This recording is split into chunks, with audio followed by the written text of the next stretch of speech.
Dexter Filkins, you're a very wide open critic of the Bush War, the never-ending war, your first book.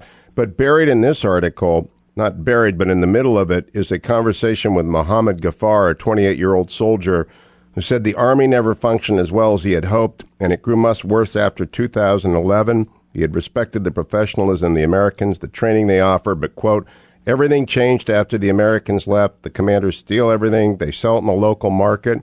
It is true the absentee rate soared. The rations went bad. In other words, America leaving in 2011 may have been the worst strategic decision of many bad strategic decisions over the last 10 years.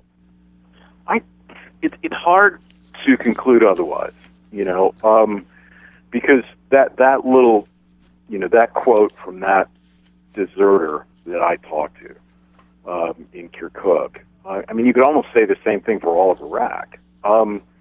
We left, the United States left in 2011.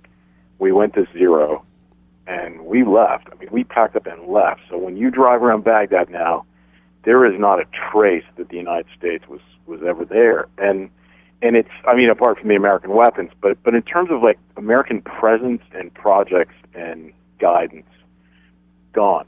And I think that, we spent almost a decade there.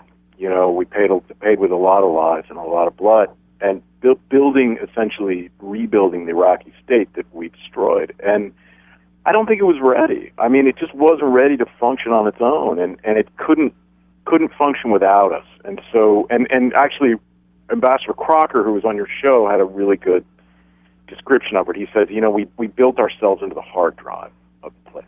So we, the United States, were the honest broker. We were the only people that could sort of bring all the Iraqi factions together, and then we left, and so the thing doesn't work without us, and so you can see that in Iraq at a micro level, like when I talked to that deserter who said as soon as the Americans left, the commander started stealing all the money and everybody left and everything fell apart. Or you can see it at the macro level. That's what's happened to the Iraqi state.